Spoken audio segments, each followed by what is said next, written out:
दोस्तों आज मैं एक ऐसी चोर की कहानी सुनाने जा रहा हूँ जिसकी कहानी सुनकर आपको लगेगा कि हाँ ये सब कोई चोर भी हो सकता है। वह चोर जो होता है वह राजा के महल में जाता तो है चोरी करने, लेकिन राजा की लड़की से ही बनाने लगता है संबंध।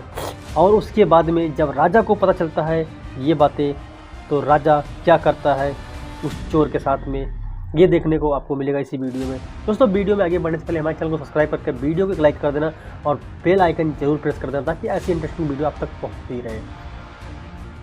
दोस्तों यह कहानी है मुंगेर ज़िले की। यह कहानी एक गंगाराम चोर की है। गंगाराम चोर बहुत शातिर चोर था। उसे आज तक किसी ने नहीं पकड़ पाया और वो बहुत बड़ी बड़ी चोरियाँ भी करता था, जिससे कि पुलिस जो होती है वह बहुत तंग आ चुकी थी। पुलिस ने गंगाराम के ऊपर 1 लाख रुपए का इनाम रखा कि जो भी कोई गंगाराम की कोई भी जानकारी देगा और उसको पकड़वाने में उसकी मदद करेगा उसको 1 लाख रुपए का इनाम दिया जाएगा। लेकिन गंगाराम जहां एक तरफ शातिर चोर था, जहां लोगों के बहुत सारे धन चुराता था, वहीं पर वह एक मसीहा था।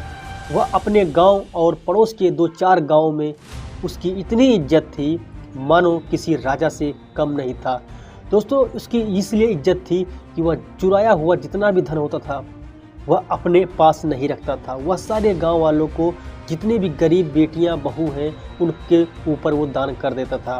उनकी शादियां करवाने में जितनी भी लड़कियां कुंवारी थी जो कि उनके माँ बाप शादी के लिए उनके पैसे नहीं होते थे, तो उनको उस शादी में हेल्प मिलती थी और उनके खाने पीने का पूरा इंतजाम करता था।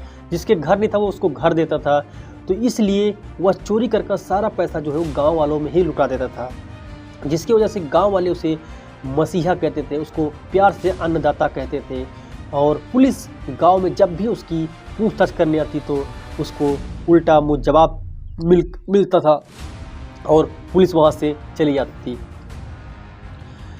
एक दिन गंगाराम ने सोचा कि हमने अब तक आस पड़ोस में बड़े घरों में चोरी तो बहुत कर ली, चलो अब चलते हैं किसी शहर में लंबी चोरी करते हैं, जिससे कि गांव वालों को काफ़ी ज़्यादा मुनाफा हो जाएगा।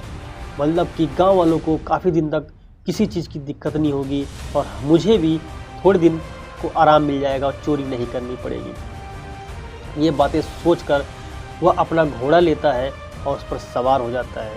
सवार होकर वो करीब 20 से 25 किलोमीटर की दूरी पर वह पहुंच जाता है। उसको रात को करीब 11 बजे एक चमचमाती हुई हवेली दिखाई देती है।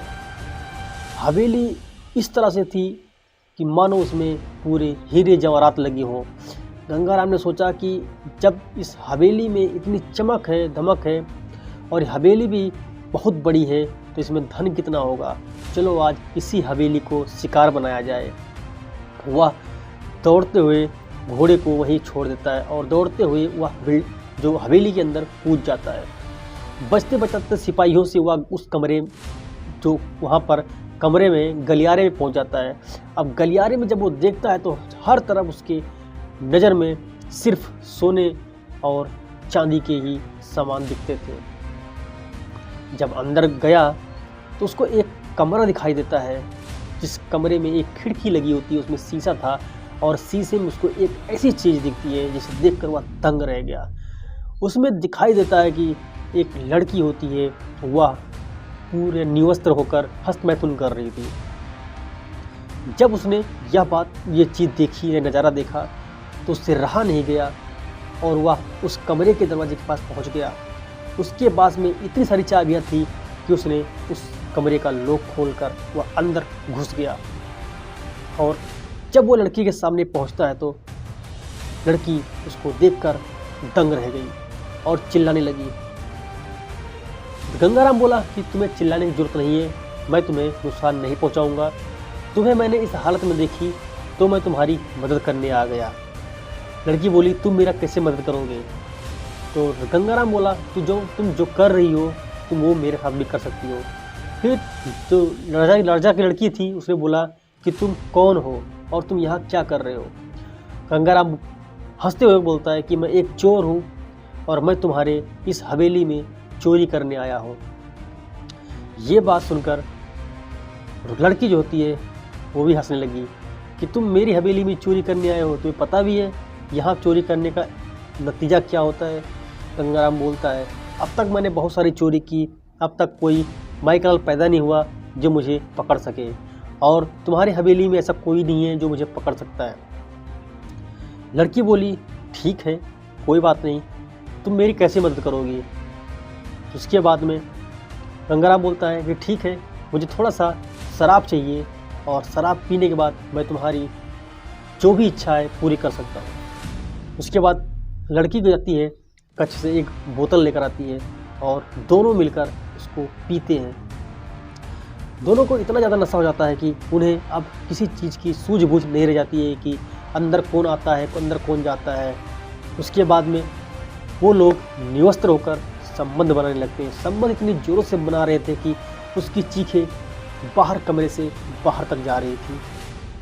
अब वहाँ की जो सेवादारी जो थी, वो बूढ़ी औरत थी, उसने जब उसकी चीखें सुनी तो वो भागते हुए घबराते हुए जो राजा के पास जाती है। करीब रात के 1 बज रहे थे। राजा परेशान होकर दरवाज़ा खोलता है, कहता है, तुम्हें क्या दिक्कत है, इस रात को तुम मेरे कमरे में आवाज़ क्यों मार रही हो। तभी वो राजा को सारी बातें बताती है। राजा ये बातें सुनकर तो बहुत ज़्यादा गुस्सा हो जाता है। अब गुस्से से लाल होकर वो उस कमरे के दरवाजे के पास आता है और बहुत सारे सिपाहियों को भी बुलाता है। उसके बाद में उस ताले जो दरवाज़ा है उसको खुलवाता है। दरवाज़ा वो लोग खोलना ही बंद करना ही भूल गए थे, इस तरह से उनको नशा हो गया था। उसके बाद में जब ये सब नज़ारा राजा अपनी आंखों से देखता है तो उसको गंगाराम को वहीं पर जो सिपाहीदार होते हैं उनसे अरेस्ट करवाकर उन्हें जो कैद खाने में डलवा देता है। लड़की को वहीं पर वह गोली से मार देता है, और जितने भी सेवादार थे, जितनी भी वो औरत थी, उसको भी वहीं से मार देते हैं। जिसने भी उस लड़की को गंगाराम के साथ संबंध बनाते हुए देखा था, इस हालत में देखा था, सबको वह मार देता है। राजा गंगाराम को एक सज़ा देता है कि जब तक यह जिंदा रहेगा तब तक इसके साथ में रोज़ रेप किया जाएगा। और वह एक राक्षस था, एक बहुत बड़ा आदमी था, तगड़ा था, उसको रोज़ शराब पिलाकर गंगाराम के साथ में रेप करने का आदेश मिला हुआ था। लगातार गंगाराम के साथ में 1 महीने तक रेप होता है। 1 महीने के बाद गंगाराम तड़प कर वहीं पर अपनी जान दे देता है। दोस्तों, आप लोग बताना कि गंगाराम के साथ सही हुआ या फिर गलत हुआ, कमेंट में आप लोग जरूर बताना। यह कहानी स्क्रिप्टेड है या कहानी हमारे द्वारा लिखी गई है, इसे सत्य न समझें। धन्यवाद, मिलते हैं ऐसी इंटरेस्टिंग वीडियो में।